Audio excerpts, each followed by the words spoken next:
Oh, child, lots going on with this, right? Ooh, child, things are It, gonna it get is a lot, easier. right? This show puts you right in the jump seat, as one would say, from the door. We don't get a chance to, which I kind of like because we're thrown into the action, and then it starts peeling back why this thing started off with gangbusters. Let's start with you, Haley. You are a book of secrets. And what I love about Frank is she thought she was going to go there and run Frank, and Frank was like, I see through you in 30 seconds. Talk about that, you think of this man, not underestimating him totally, not realizing that, you can run game, you can't run game on him, excuse me. Mm-hmm. Well, I think I make pretty good competition for Frank, and yeah, you're right. I think Sydney does have a very kind of know-it-all approach to the way that she operates with everybody, Frank included.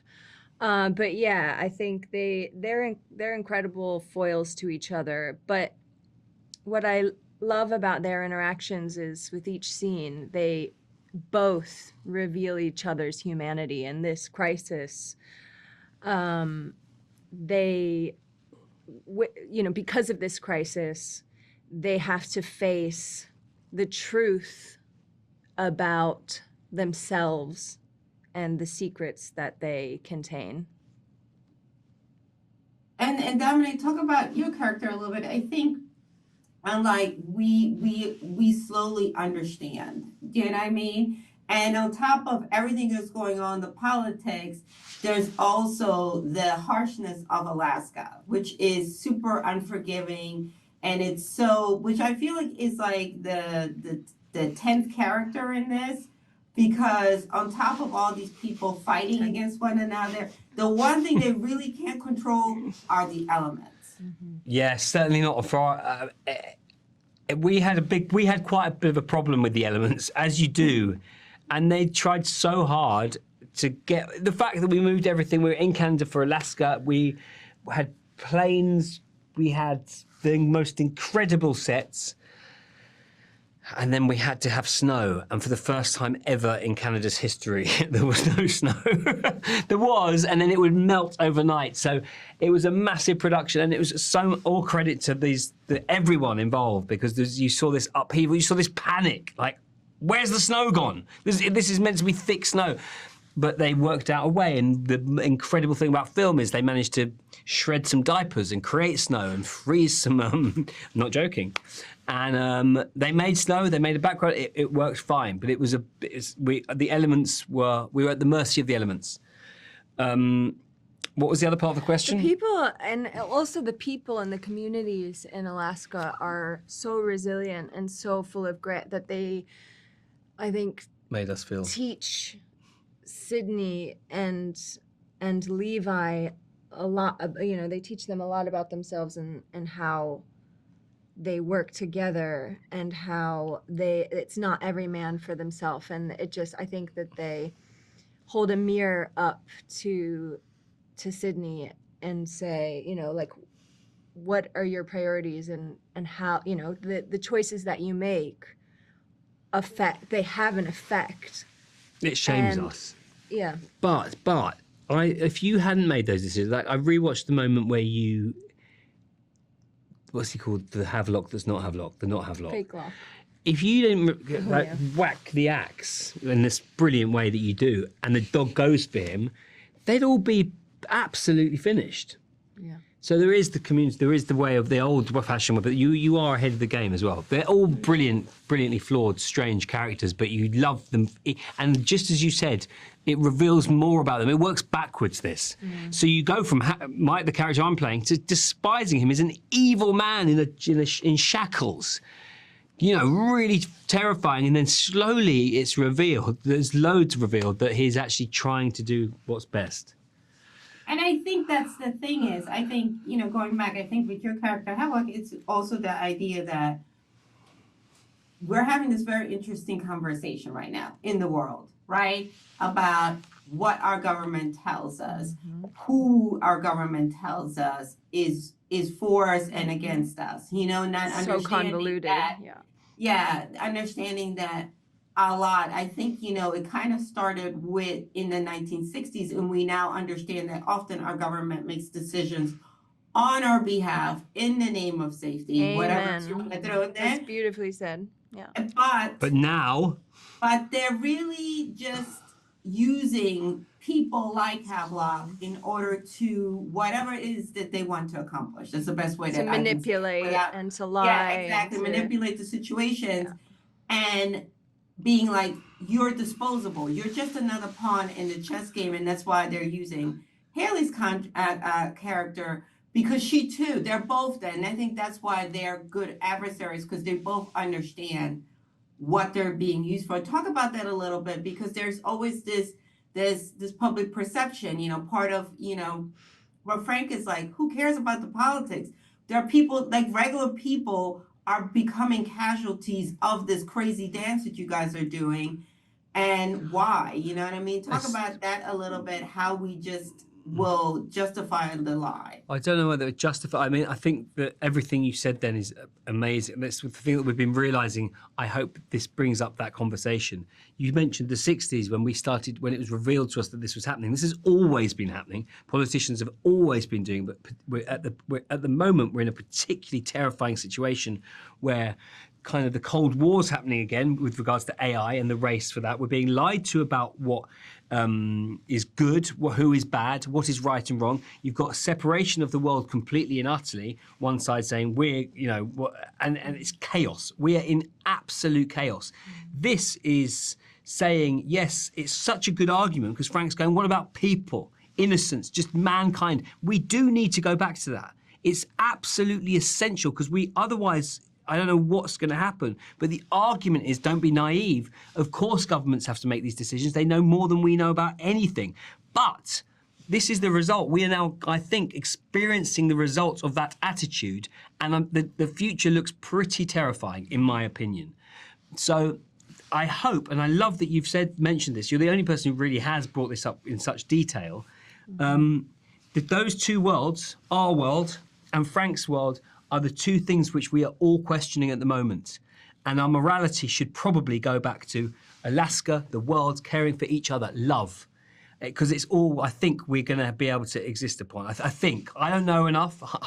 I've grown up wanting politicians to make decisions and going, I don't know enough about this. Do the best for us, please. But it seems to maybe be falling off a cliff at the moment. And I don't know the answer, but making art... Like the tundra buggy. Like the tundra buggy.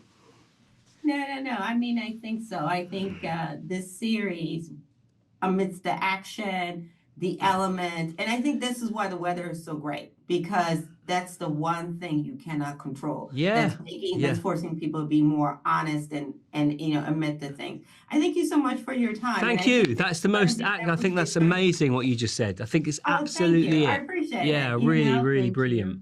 I hope it does spur conversation and make Yeah, us talk. that's what it's got to be. Yeah, It is. Yeah. amazing. Thank you so much. Best of luck with everything. Thank you. Hi, Miss Humphrey. How are you? Katya, is that your name? Yes. Oh, one of my beautiful young friends is Katya.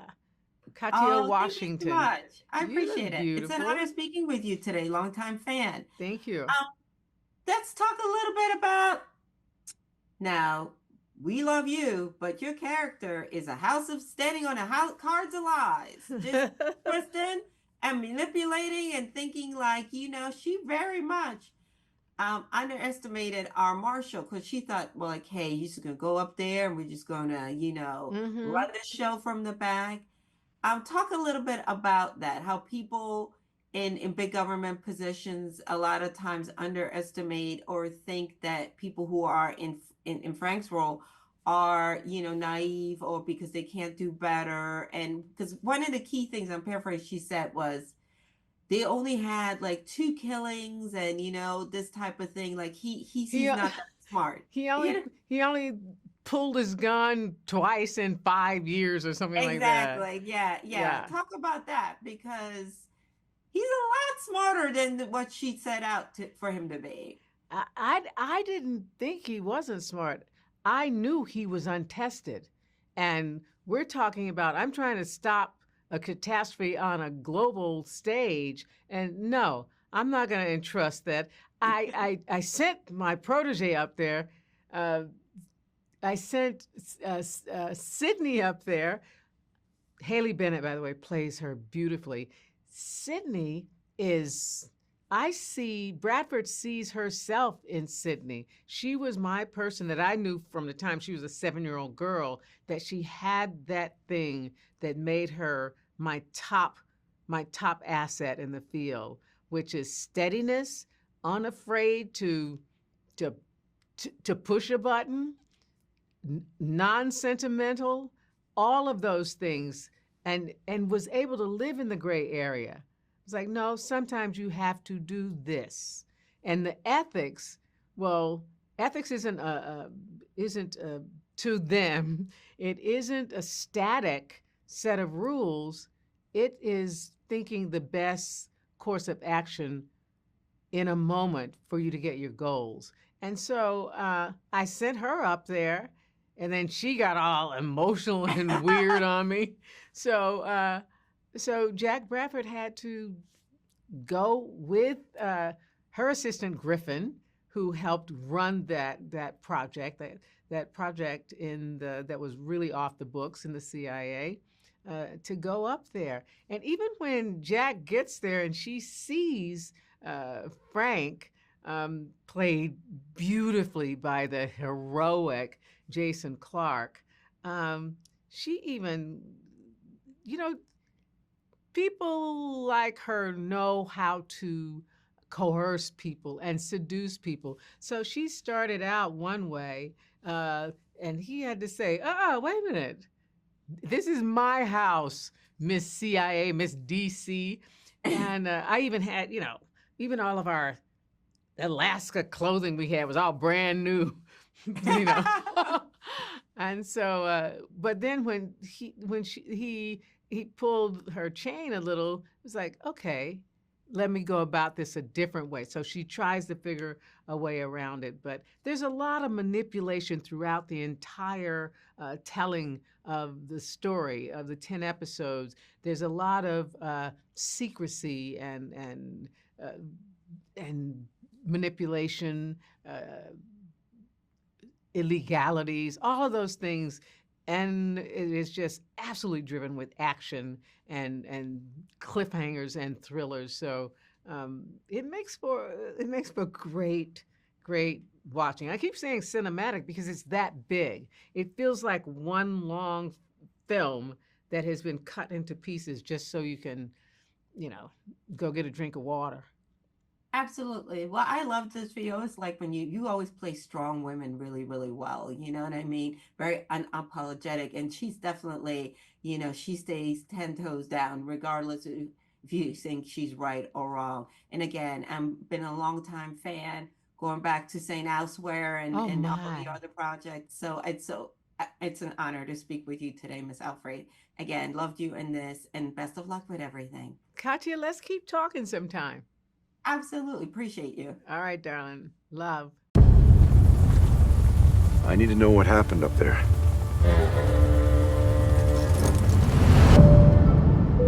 We diverted and made an unscheduled pickup. They said he was high priority. He was hooded, restrained. They called him Havelock. It's like he knew. He knew what?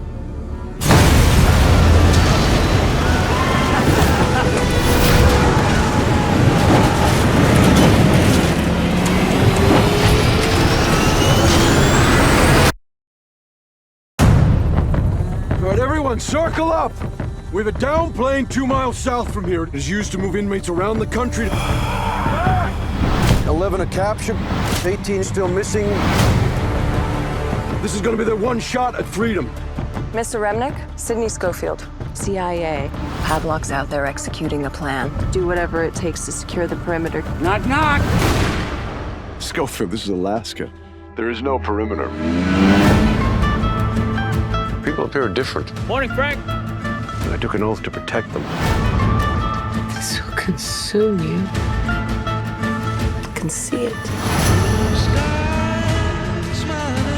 I've seen what this man is capable of.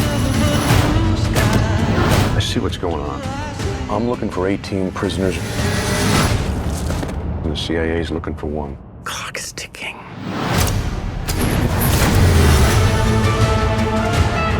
What are you not telling me? He's watching you, Frank. He wants to understand you, see what's important to you, so he can manipulate you. Hey, Frank. Guess who?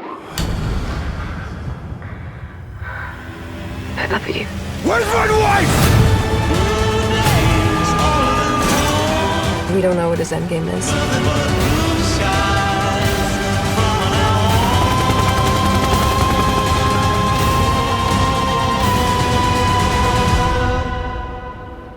I'm gonna find your guy. And whatever else it is you're hiding.